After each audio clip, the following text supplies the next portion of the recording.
ಕಡೆ ಉದ್ಯಮಿಗಳ ಮೇಲೆ ಸರ್ವ ಖಾತೆಗಳ ಸಚಿವರು ಬೇರೆ ಕೊಟ್ಟವ್ರೆ ಸರ್, ಉದ್ಯಮಿಗಳ ಮೇಲೆ ಐಟಿ ಮೂಲಕ ಒಂದ್ ರೀತಿಯಾದಂತಹ ದಬ್ಬಾಳಿಕೆ ಆಗ್ತಿದೆ ಅನ್ನುವಂತಹ ಇಡೀ ರಾಷ್ಟ್ರದಲ್ಲಿ ಇದು ಒಂದು ಪ್ರವೃತ್ತಿ ಬೆಳೆಸಿದ್ದಾರೆ.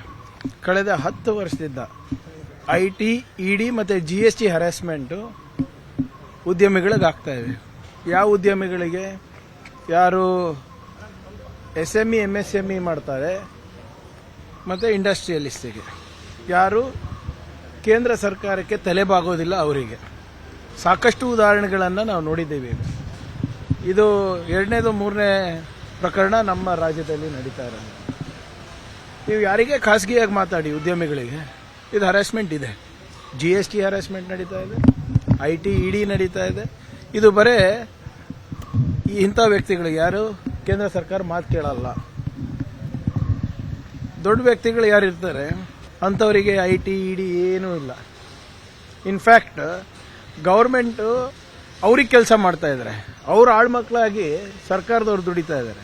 ಯಾವ ರೀತಿ ಅವರಿಗೆ ಹೊಸ ಬಿಸ್ನೆಸ್ ತರಬೇಕು, ಹೇಗೆ ಅವರಿಗೆ ಬಂಡವಾಳದ ಅವಕಾಶ ಹೆಚ್ಚು ಮಾಡಿಕೊಡ್ಬೇಕು, ಹೇಗೆ ನೀತಿಗಳನ್ನು ಯೋಜನೆಗಳನ್ನು ಅವ್ರ ಪರವಾಗಿ ಮಾಡಬೇಕಾಗಿರೋದೇ ನಡೆದಿರೋದೆ ಹೊರತು ಬೇರೆ ಯಾರಿಗೂ ಈ ಕೇಂದ್ರ ಸರ್ಕಾರ ಇಲ್ಲ. ಇದು ಬರೀ ಕೆಲವು ಬಂಡವಾಳಶಾಹಿಗಳಿಗೆ ಮಾತ್ರ ಇರೋದು. ಕೆಲವೊಂದ್ ಕಡೆ IT ಅಧಿಕಾರಿಗಳು ಇದ್ದಂತಹ ಸಮಯದಲ್ಲಿ ಅವರು ಗುಂಡಾರಿಸಿಕೊಂಡು ಆತ್ಮಹತ್ಯೆ ಮಾಡ್ಕೊತಾರೆ.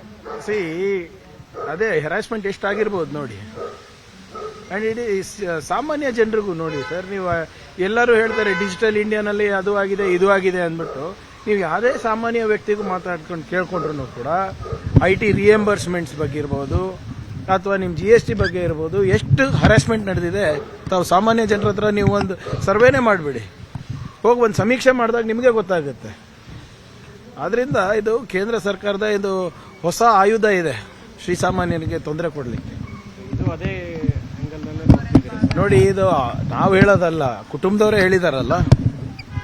ನಾನು ಹೇಳಿದ್ರೆ ರಾಜಕೀಯ ಅಂತ ಹೇಳ್ಬೋದು ತಾವು, ಆದರೆ when their own family member is saying so, ಏನು ಹೇಳಬೇಕಿದ್ದಕ್ಕೆ? ಹಿಂದೆ ಇಲ್ಲಿ ಒಂದು ಘಟನೆನೂ ನಡೆದಿದೆ ಅಲ್ಲ, ಅದ್ರದ್ದು ಯಾರು ಬಿಚ್ಚಿ ಹೇಳಕ್ಕಾಗೋದಿಲ್ಲ. ಬಟ್ ಅದನ್ನು ಹಾಗೇ ಆಗಿದೆ ಅಂತ ಎಲ್ಲರದ್ದು ಅನುಮಾನ ಇದೆ. ಬ್ರದರ್ ಹೇಳಿದ್ದಾರೆ ಸರ್, ಅಂದ್ರೆ ದೂರಿನಲ್ಲಿ ಆ ಥರದ್ದೇನು ಉಲ್ಲೇಖ ಆಗಿಲ್ಲ ಅನ್ನೋ ವಿಚಾರ. ಈಗ ದೂರು ಕೊಟ್ಟಾಗ ಅದನ್ನು ಉಲ್ಲೇಖ ಮಾಡಿಲ್ಲ IT ಆಫೀಸರ್ಸ್ ಅಂತ. ಇಲ್ಲ, IT ಆಫೀಸರ್ಸಿಗೆ ಕಂಪ್ಲೇಂಟ್ ಕೊಡ್ತಾರ? ಈಗೇನು ತನಿಖೆ ಆಗಲಿ. ಈಗ ರಾಯ್ ಅವರು ಕೆಳಮಟ್ಟದಿಂದ ಬೆಳ್ಕೊಂಡು ಬಂದಂಥ ವ್ಯಕ್ತಿ. ಅಂತ ಏನು ಡೆಸ್ಪರೇಷನ್ ಇತ್ತು ಅಥವಾ ಅಂಥದ್ದೇನು ಹತಾಶರಾಗಿದ್ರು ಯಾವುದಕ್ಕೆ, ಅಥವಾ ಅಂಥದ್ದೇನು ಮನಸ್ಸಿಗೆ ನೊಂದ್ಕೊಂಡಿದ್ರು? ನಾನು ಓದಿರೋ ಪ್ರಕಾರ ಅವ್ರದ್ದು ಬಿಸ್ನೆಸ್ ಮಾಡಲು ಡೆಟ್ ಫ್ರೀ ಅಂತ, ಅಂದರೆ ಯಾವುದೇ ಸಾಲ ಇರಲಾರ್ದೆ ಬಿಸ್ನೆಸ್ ಮಾಡಬೇಕಂತ ಅವ್ರದ್ದು ಒಂದು ಯಾವಾಗಲೂ ಏನು ಜನರಿಗೆ ಸಲಹೆ ಕೊಡ್ತಾ ಇದ್ರು ಅಂತ ನಾನು ಓದಿದೆ ಪೇಪರ್ನಲ್ಲಿ ಇವತ್ತು. ಮತ್ತೆ ಅಂಥ ವ್ಯಕ್ತಿಗೆ ಏನು ಸಾಲ ಇಲ್ಲ, ಏನಿಲ್ಲ, ಮತ್ತೆ ಯಾಕಂತ ಒಂದು ನಿರ್ಧಾರ ತಗೊಂಡ್ರು? ಏನು ಸಾಂಸಾರಿಕ ಸಮಸ್ಯೆನೂ ಇಲ್ಲ ಅಂತ ಹೇಳ್ತಾರೆ. ಮತ್ತೆ ಅವ್ರದೇ ಕುಟುಂಬದವರು IT ಇಡಿ ಅಂದಾಗ ಏನಿದೆ, ತನಿಖೆನಲ್ಲಿ ಹೊರಗೆ ಬರಲಿ. But this is going on through out the country. IT officers ಈಗ ಅವ್ರನ್ನ ತನಿಖೆಗೆ ಒಳಪಡಿಸಬೇಕಾಗುತ್ತೆ, ಖಂಡಿತವಾಗಿ ಮಾಡಬೇಕಾಗುತ್ತೆ. ಈಗ ಕ್ರೈಮ್ ಸೀನ್ನಲ್ಲಿ ಅವ್ರು ಇದ್ರಲ್ವಾ, ಯಾವಾಗ ಅವರು ಆತ್ಮಹತ್ಯೆ ಮಾಡಿಕೊಂಡ್ರು ಅದೇ ಪ್ರಮೈಸಸ್ನಲ್ಲಿದ್ದರು, ಅದೇ ಮನೆಯಲ್ಲಿದ್ದರು. ಯಾರ್ಯಾರು ಇರ್ತಾರೆ ಎಲ್ಲರಿಗೂ ತನಿಖೆಗೆ ಒಳಪಡಿಸಬೇಕಾಗ್ತದೆ. ಅದು ಅವ್ರ ಕಚೇರಿದವ್ರು ಇರ್ಬೋದು, IT ಕಚೇರಿದವ್ರು ಇರ್ಬೋದು, ಖಾಸಗಿ ಕಚೇರಿದವ್ರು ಇರ್ಬೋದು.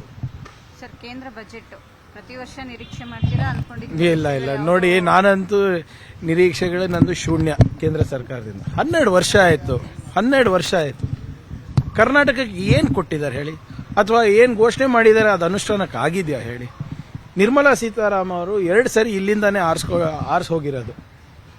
ಅಟ್ಲೀಸ್ಟ್ ಕನ್ನಡಿಗರ ಒಂದು ಸ್ವಲ್ಪ ಮಟ್ಟಿಗನ ಋಣ ತೀರಿಸಬಹುದಾ ಇಲ್ಲ ಅಂತ ಯೋಚನೆ ಮಾಡಿಬಿಟ್ಟು ಏನಾದರೂ ಮಾಡಿದಾರ ವಿಶೇಷವಾಗಿ ನಮಗೆ ಹೇಳಿ? ಈಗ ನಾವು ಯಾವ ಸ್ಥಿತಿಗೆ ಬಂದ್ಬಿಟ್ಟಿದ್ದೀವಿ ಅಂದರೆ ಕರ್ನಾಟಕದವ್ರು ನಾವು ಅವ್ರದ್ದೇನು ಸಾಲವನ್ನು ನಾವು ಕೊಟ್ಟಿದ್ದೀವಿ ಅದು ತೀರಿಸಿದ್ರೆ ಸಾಕಾಗಿದೆ. ನಮ್ಮ GST ಪಾಲ್ ಬಂದರೆ ಸಾಕಾಗಿದೆ ನಮಗೆ. ನಾವೇನು JJMನಲ್ಲಿ 15,000 ಕೋಟಿ ರೂಪಾಯಿ ಹಣ ಕೊಟ್ಟಿದ್ದೀವಿ, ಅದು ಬಂದರೆ ಸಾಕಾಗಿದೆ. 2,500 ಕೋಟಿ ರೂಪಾಯಿ ಏನು 15ನೇ 15th ಫೈನಾನ್ಸ್ ನಮ್ಮ ಪಂಚಾಯತ್ ಅದು ಬಂದರೆ ಸಾಕಾಗಿದೆ.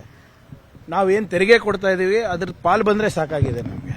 ನಂದಂತೂ ಈ ಮೋದಿ ಸರ್ಕಾರದಿಂದ ಇರ್ಬೋದು, ಕೇಂದ್ರ ಸರ್ಕಾರದಿಂದ ಇರ್ಬೋದು, ಈ ಬಜೆಟಿಂದ ಇರ್ಬೋದು ಶೂನ್ಯ ನಿರೀಕ್ಷೆ ಇದೆ. ನಮ್ಮ ಪಾಲು ನಮ್ಗೆ ಕೊಡಿ ಸ್ವಾಮಿ, ನಾವು ದೇಶನೂ ಕಟ್ತೀವಿ, ರಾಜ್ಯನೂ ಕಟ್ತೀವಿ.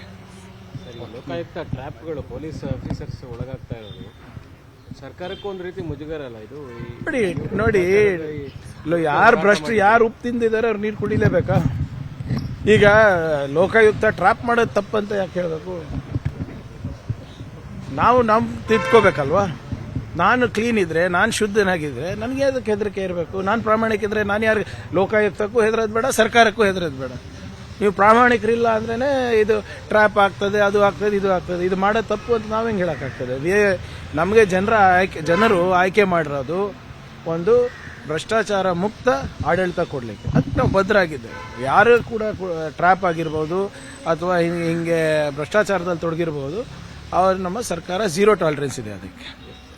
ನಿರ್ಭೀತ, ನಿಷ್ಪಕ್ಷಪಾತ, ವಿಶ್ವಾಸಾರ್ಹ ಸುದ್ದಿಗಳಿಗೆ ಮತ್ತೊಂದು ಹೆಸರಾಗಿರುವ ನ್ಯೂಸ್ 18 ಕನ್ನಡ ಈಗ ಆಪ್ನಲ್ಲೂ ಲಭ್ಯವಿದೆ.